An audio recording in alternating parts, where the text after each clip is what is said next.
Sports Office talking about basketball. Why? Because it's getting real close. And to my left here, Yvonne Sanchez, head coach of the Lobo women's basketball team, and of course Lawrence Gilligan on her shoulder.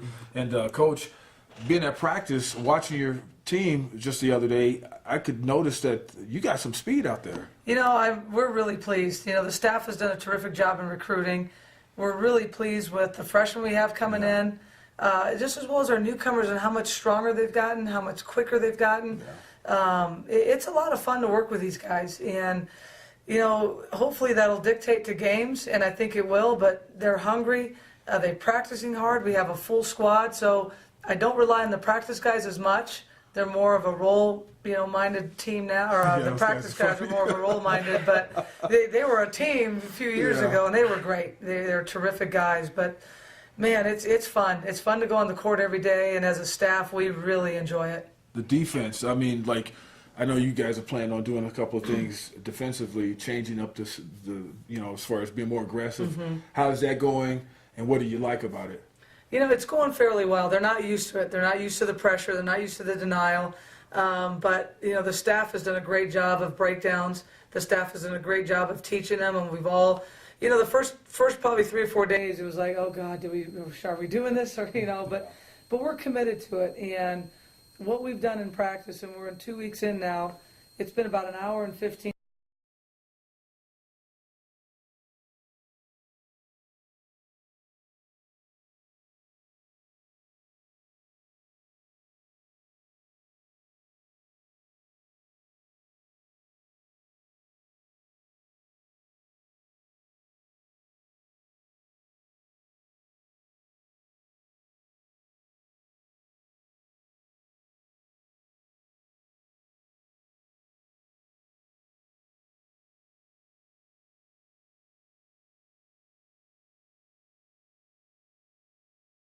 I think we can even turn it up a bit. You've got a couple different presses. You know, that 1-2-2 where you can trap everywhere. That's a pretty aggressive press that you can put in. We'll put in a tempo press for teams that we need to slow down a little bit and still be smart about that. But the pressure in the half court is where we really, really want to turn it up. You talk about having full court pressure or just pressure in general on defense. Then you add the speed on offense. How deep's the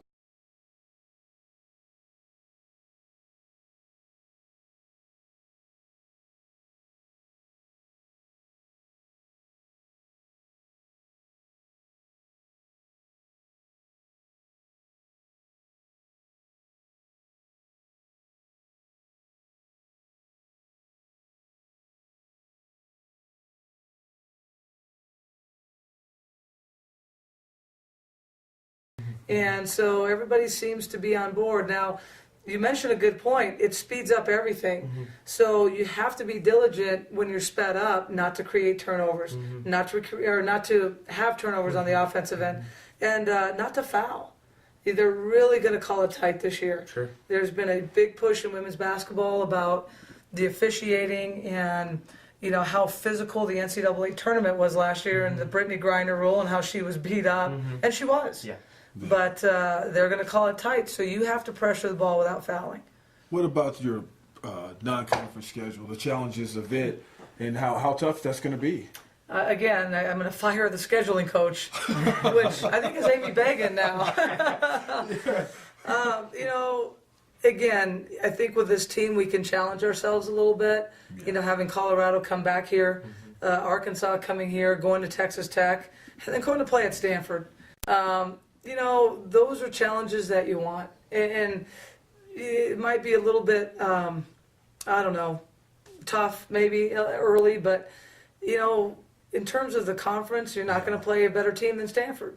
And Fresno State played them last year. I think only lost by 8 or 10. It was a pretty close game. So kudos to them, and that's what our conference has to do to get back into the top 5 to top 7 in the country. It's interesting that Amy made the schedule because she's real competitive. How competitive Amy is.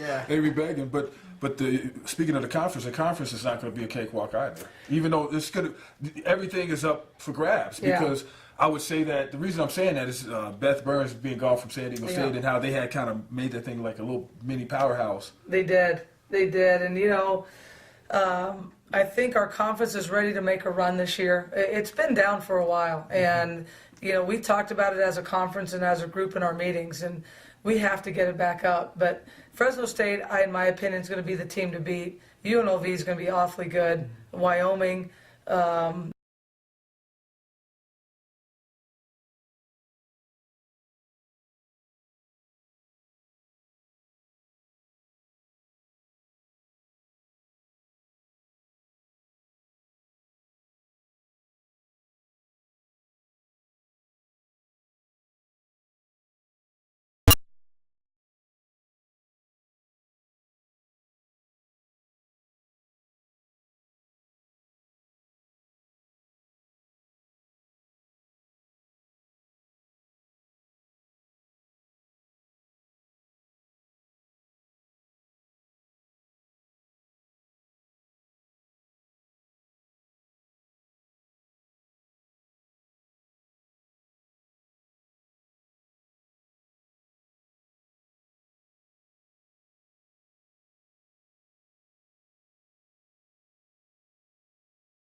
They decide on your fate.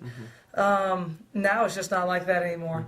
Year one comes around, they'll see something. Year two, they might decide already. Well, yes, maybe we'll renew. No, we probably won't. You get into year three, and sometimes you're a lame duck, sometimes you're not. For me personally, I've really felt the progression. From year one to two, and now year three, and our expectation is to win and to win the conference. And I know 10 other schools are saying the same thing, and they should. But if we don't have those expectations at New Mexico, then I shouldn't be coaching here. That's what you have to do. Paul and Janice and our administration give us resources to be successful in this league. So we need to do that. How do you feel Josie's starting to kind of fit in? And how about, I guess, all the freshmen and all the new players coming in? The freshmen have been terrific. They really, really have. And it's funny because they don't know where they're going to fit in, but they just go out there and play. And that's the cool thing about freshmen, because they're like, I don't know what I'm doing, but I'm just going to go play. And they all have done well. And they all should see some playing time. Josie's funny because she's very unorthodox. She's an undersized post player who scores on everybody. She's not the fastest kid in the world. She can't jump real high. But what separates her is she's played with grown women her entire life. And she has a huge basketball IQ. And she's really impressed us in practice, and it's been fun. That's good. Does she ever give Hugh any credit for making her as good as she is? I don't think any. Greenwood. She didn't give him any credit? No, there's such different positions. You got a point guard and you got a post player. But you can really see that family and how close they are. And it's really neat to have Hugh here, to have Josie here. Mom and Dad are terrific, and Josie's fit in from day one, and that's been nice. What about, Mountain West Media Days coming up for the women, and the rankings and all that stuff? Do you put any emphasis on that? Do you even look at that stuff, Player of the Year, any of those preseason awards? How do you feel about the preseason stuff? The preseason individual awards, you just don't know. You don't, because you don't know what's going to happen from one time to the next. So, and you don't know if the kid's going to get injured, not get injured. That's good for the media stuff.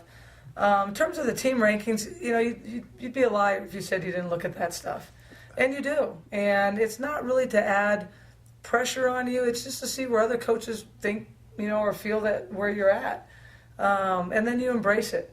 Whatever, number we get picked, you embrace it and move on. We know we have our expectations.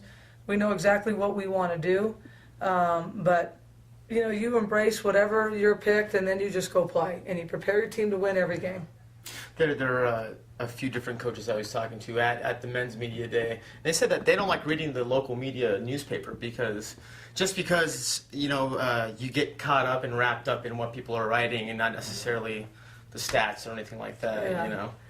I don't really have time. I mean, I don't get the paper, so if I get it up online, I can I can read it there for one thing or another, but it's hard. It's hard to find time to even read the local paper. So I'm sure it's great and everything, and I think our local media do a great job of promoting, UNM athletics. We have the Lobo Howl coming in on the 18th.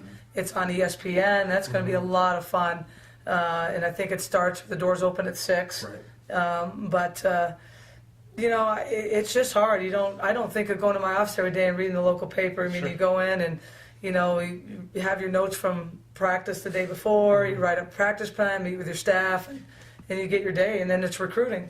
A lot of good players, Brittany Griner, Skylar Diggins, a lot of women's basketball hoopsters, aren't there anymore this year. What do you feel like NCAA women's hoops is going to shape up to be this year? It'll be interesting. I think Notre Dame's still going to be awfully good. Even without Skylar, they're going to be awfully good.